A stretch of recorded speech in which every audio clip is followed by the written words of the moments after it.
tonight.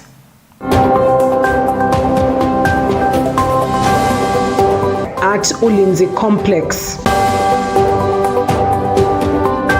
leaders converge at Ulinzi to pay tribute to the fallen soldier. What that means is that it's not going to be like any other ordinary funeral ceremony. Preparations underway for the burial of the immediate former CDF boss at his home in Siaya County.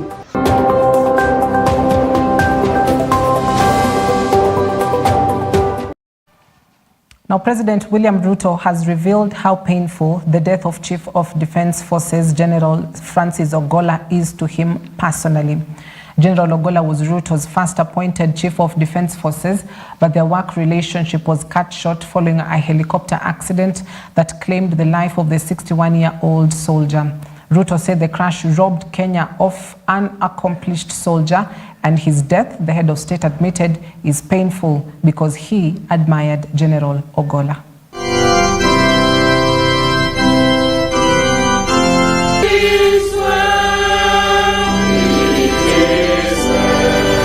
Of persons who have died and represents their departure.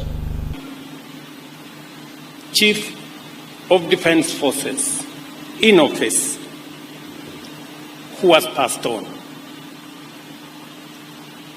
And we are here to say bye-bye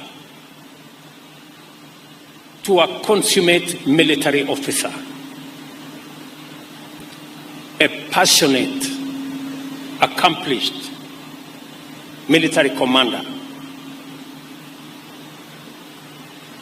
and a patriotic citizen of Kenya with great humility. Lessons on humility characterize the life of General Ogolla. Even in his death, he is giving us lessons and lectures on humility. Several leaders, including Deputy President Rigathi Gachagua, Azimio leader Raila Odinga, and Prime Cabinet Secretary Musalia Mudavadi have paid their tributes to the late General Francis Ogolla following his death in a plane crash. The leaders who accompanied President William Ruto all mourned the late CDF boss is a patriotic Kenyan with a heart to serve. He was also a very kind man. And when we talk to many of us who have served under him, they would give testimony of his humility and his kindness.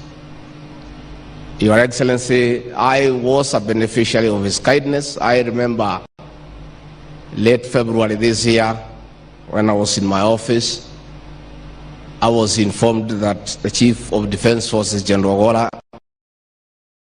waiting to see me.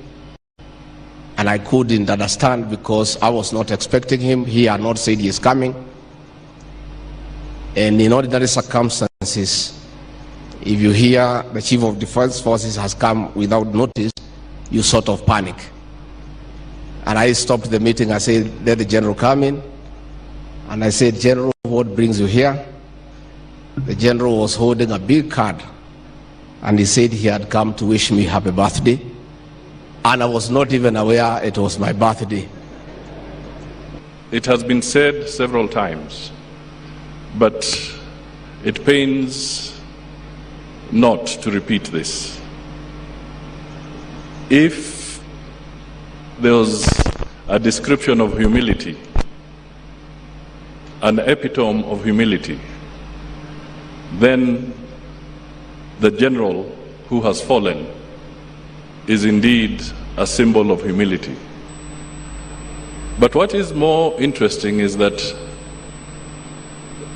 it is humility found in the military. Humility is a very rare visitor in the military circles, let alone being a resident in the military itself. In death, he also said he wants a simple burial and be buried as quickly as possible.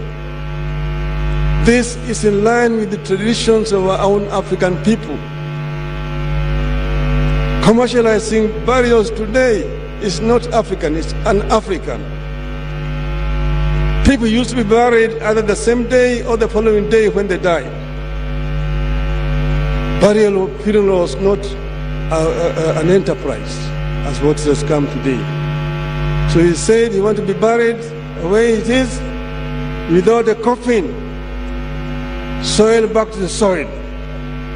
A great Kenyan patriot. Now, Joel Omondi Ogolla, the son of the late Chief of Defence Forces General Francis Ogolla, has spoken about the emotional toil exacted on his father by Kenya's security challenges. In a heartfelt speech delivered on Saturday during a military honours ceremony held to commemorate his father's passing, Joel recounted how the late general would be deeply affected when he received word of Kenyan soldiers killed in the line of duty, battling against Al-Shabaab terrorists and bandits. My father always alikuwa na mambo matatu kama wewe, not the same, but all his speeches were divided into 3. Today I'll divide it into 4 because he was a foster general. Firstly, you heard from Bishop Lele about his love for God. Somewhere in that helicopter wreck is his Bible, which was his most precious possession. Anyone who worked with him in DHQ, MAB, lab, wherever, can attest that he always had a Bible with him. He was the poorest man in spirit. Easy chastas mingi, ofisi kubwa, watu kumuita CDF, general, sir. To him it was all vanity. It was a necessary thing for him to be able to fulfill his job, nothing more. As he lays here with his uniform, I see they put his medals, his sword and boots. He loved it as a tool for the job, but nothing more. Don't be under any illusion that he thinks is important once he breathed his last. Now, as the Chief of Defence Forces, Francis Ogolla, is laid to rest at his home in Siaya County on Sunday, 21st April, questions continue to linger over the claims that he was one of the persons that visited former IEBC chairperson Wafula Chebukati in the run-up to the announcement of the 2022 general elections results. Raila Odinga at Ulinzi Sports Complex rubbished those allegations, saying Ogolla, who was then the Vice Chief of Defence Forces, never made the visit. And in a quick rejoinder, President William Ruto noted that the tete-a-tete he dubbed a man-to-man come-to-Jesus meeting greatly influenced his decision to appoint the late general as the country's Chief of Defence Forces. But let me say this about General Ogolla. All the recommendations that I got on the next CDF and all the advice that I got about the next CDF did not include the name of General Ogolla, unfortunately. But he was a military officer with a distinguished career. There was only one problem: the events of the 15th of August at the Bomas of Kenya. And so,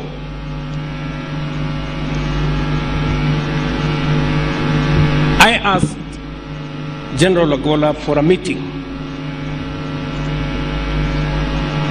And I had a one-on-one, man-to-man, come-to-Jesus meeting with General Ogolla.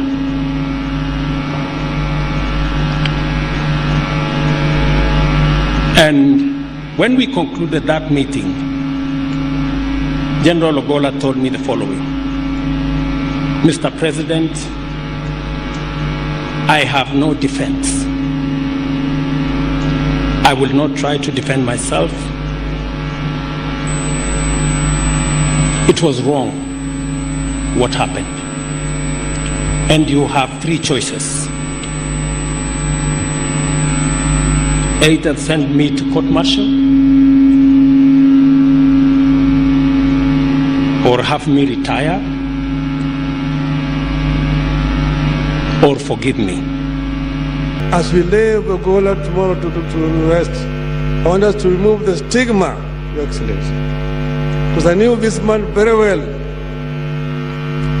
General Ogolla would never have contemplated or thought about going to Bomas of Kenya to force Mr. Chebukati to alter the results of last general elections. So if we want this to be removed, as we lay him to rest. Rest in peace, our brother and my uncle, General Ogolla. Thank you. Now, members of the Kenya Defence Forces have honored the late Chief of Defence Forces, General Francis Ogolla, with a 19-gun salute. During the military honor and service held at Ulinzi Sports Stadium in Lang'ata, KDF officers stood in groups as they fired the guns. At the same time, the national anthem was playing, and Ogolla was described as a four-star general and a man of honor and humility. A 19-gun salute is done in honor of dignitaries such as vice presidents, Senate and National Assembly speakers, chief justices, state governors, chiefs of staff, four-star generals and five-star generals in the US. Even though real guns are involved, a military funeral and other honor guards do not fire live artillery shells but blanks.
Asante sana Mheshimiwa Rais, niombe kwa heshima tuweze kuketi ili niweze kumleta mwenzangu Boni Msambi kutoka.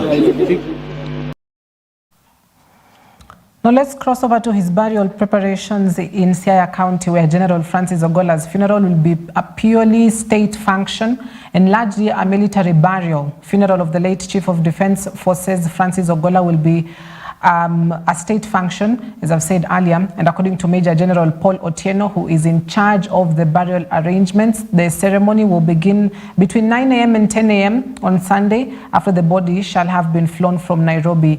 Major General Otieno, who spoke to journalists at Senator Obama Primary School grounds in Kogalo, where the burial service will be held, stated that they expect President William Ruto to attend the function, adding that it will be largely a military burial in terms of conduct. He stated that during the burial ceremony, they are going to host 3 categories of dignitaries, including the local community, senior government officials, and dignitaries from abroad.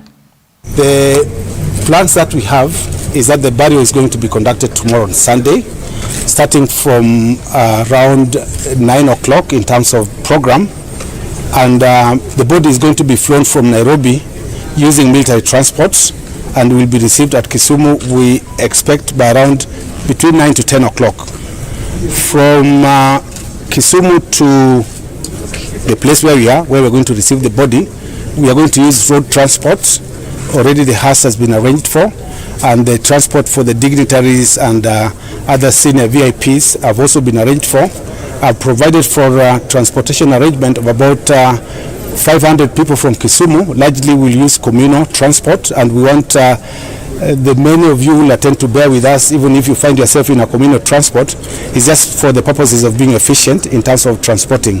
So please bear with us if you find yourself in a communal transport. We just want to be efficient. So the body will be brought here. This is where we are going to have a service. It's going to be a state function. We expect His Excellency the President will also attend the function, and it will be largely a military burial in terms of conduct, but we're also going to engage the local community in terms of the service. So the local church is going to be engaged in the service. We are going to host 3 categories of dignitaries. We have the local community. We expect to feed them as well as seat them. The local administration already is seized of the issue. I think, Madam, you are there in terms of taking charge. We also expect to host other senior dignitaries, so we have clustered them into 3, and we have protocol arrangements and courtesy already in place to just take good care of them. The burial of the general is going to be conducted at his homestead. Because of the constraints of space, we only accommodate around 50, and we want the many of you who are attending to be bearing with us that we may not all be accommodated at general's place. We are going to provide cards for those who will attend, and please bear with us once again. We are not actually segregating, it's just constraints of space. We can only accommodate 50. Now, intriguing details have started emerging even as investigators ponder on crucial and critical questions surrounding the fatal demise of immediate former Chief of Defense Forces, General Francis Ogolla.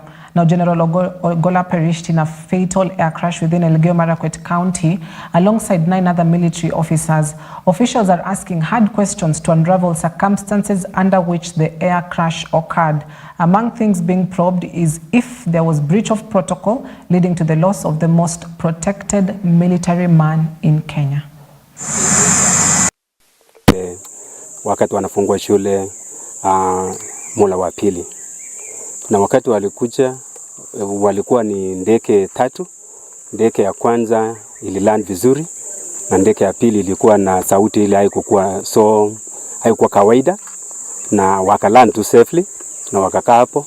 At around 1:30 wakatoka huko, na few moments tu ndio ikaanguka kwa shamba hapa chini.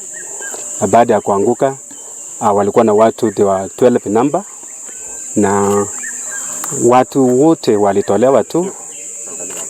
Okay. Watu walitolewa, na all of them apart from one person alikufa tu kwa ndege, lakini wale wengine 11 others succumbed wakiwa chini, na wengine wakawa katika hali hiyo. Otherwise, tangu jana tumekuwa wenyeji wenye walikuwa kwa hii shamba wakawa wanasaidia baada ya kupika simu kwa mmoja anaitwa Kosgei wa jeshi, na huyo akasema saidia hao watu, na wananchi tu wakasaidia kabla ya jeshi kuingia. Na baada ya hao kuingia, kazi sasa zingine zikakuja, na it is so unfortunate ya kwamba hii mambo ya banditry imeleta shida to an extent ya kwamba tumepoteza tu watu mashuhuri katika nchi yetu. Otherwise, katika mambo yote sisi kama Kaben location tunataka ombi letu kuu ni kwamba amani irejee, tuishi na majirani zetu.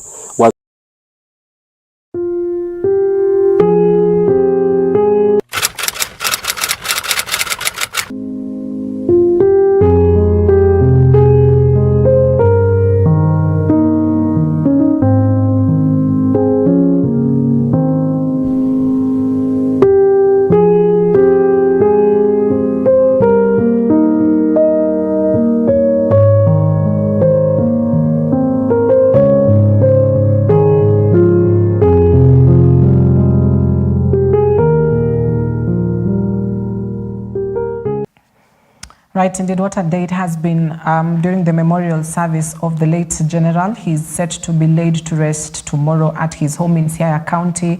Burial preparations, like I mentioned earlier, have been ongoing, perhaps for the better part as well of the night. A function that will be, a state function with all military honors, largely conducted by the military. President William Ruto is expected to attend, accompanied by other leaders. We are expecting the Deputy President, Rigathi Gachagua, perhaps Azimio leaders led by, Raila Odinga, among other dignitaries, both local and international. So we've got our eyes and ears on the ground as well for tomorrow, just to see what exactly develops from that and how that function ends. Now, in case you're wondering, why is it that fast? That's because one of the wishes that the late general had was that he should be buried within 72 hours. So he, the plane crashed on Thursday, died on Thursday. And so a 3-day period was declared for Friday, Saturday, and Sunday. And so by tomorrow, this time, he will have been laid to rest. And our condolences go out to the families and friends, as well as the military, and the nation at large has lost an incredible soldier. Now let's quickly take a look at some of other stories making headlines across the country, where residents of Pipeline in Nakuru County have staged protests over what they term is an attempt to grab more than 63 acres of land in Pipeline Estate on the outskirts of Nakuru town. The angry members of Nakuru Workers Cooperative Society marched to Nakuru County Governor's office, accusing the high-profile people of colluding with the estate tycoon who sold land to them of planning to evict them. The protracted property dispute, which has dragged on for more than 2 decades, has resulted in bloodshed and trauma for the residents and entire real estate fraternity. More than 420 families now face eviction from the disputed land they have occupied since 1992.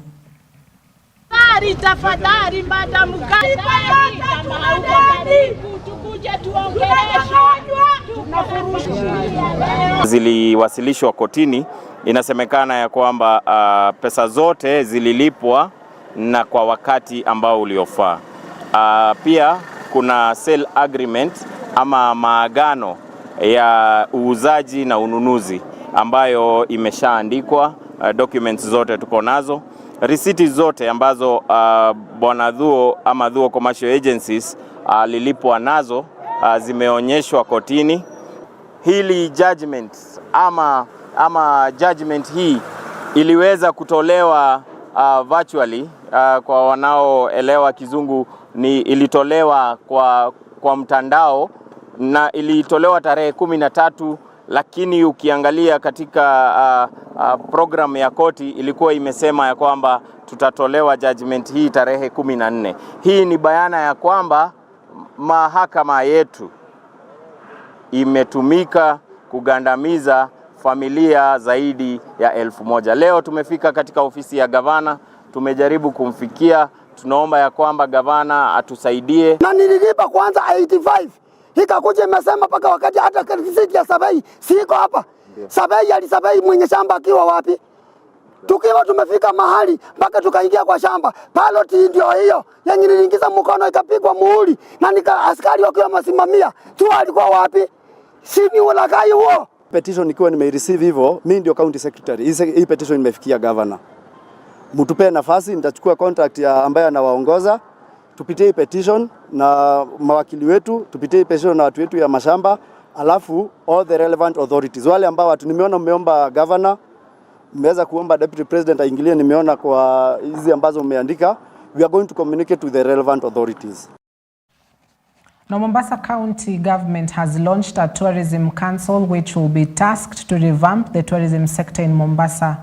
While launching the Tourism County Executive Committee, Mohamed Osman says the council will help in bringing together all tourism sectors in Mombasa to speak with one voice and push for one goal in making sure Mombasa County tourism industry flourishes. Sam Ekwaya from the Kenya Coast Tourism Association, who also is a council member, says the council will work together with other counties who have tourism sites that are missing in the county, as well as other amenities.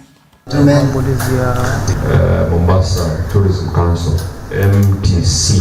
Purpose and objective of forming this Mombasa Tourism Council is that we wanted to put all the stakeholders together for purpose of coordination and coordination of marketing tourism in Mombasa County.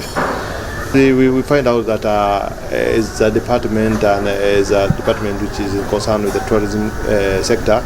We have so many actors, stakeholders who are doing things in different. So we don't want to work in silos. So that's why we've decided that as a department, we need to bring all stakeholders into one basket. And that's why we formed the MTC now as an umbrella that can drive tourism in Mombasa. Want to commit, and after the inauguration today, commit to supporting, working together, putting together the programs that are meant to revitalize and bring back life to Mombasa. There are a number of challenges that have been affecting this destination for many years. There have been many interventions that have been put forward, but this particular one is unique because then for the first time, the council is established and anchored in law.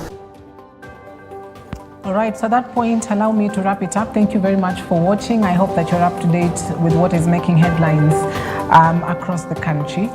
Do join Fred Njeri on tomorrow's edition of Christian World Today. They'll also be taking a look at some stories that will be making headlines across the Christian space as well. Thank you for watching. My name is Cynthia Nanjala. Do enjoy the rest of your evening.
You are watching EBN TV, transforming your world. Ladies and gentlemen, mark your calendars. Join the Redeemed Gospel Church Pipeline family on the 28th of April as we celebrate two special milestones: the Silver Jubilee of the ministry and the homecoming celebration of Bishop Brown Chavaseki, the new Bishop of the Nairobi South region, and Reverend Josephine Chavaseki on the 28th of April starting 10 a.m. at the RGC Pipeline Sanctuary. Don't miss this opportunity to rejoice in the Lord's work with friends and family at the RGC Pipeline Sanctuary. See you there.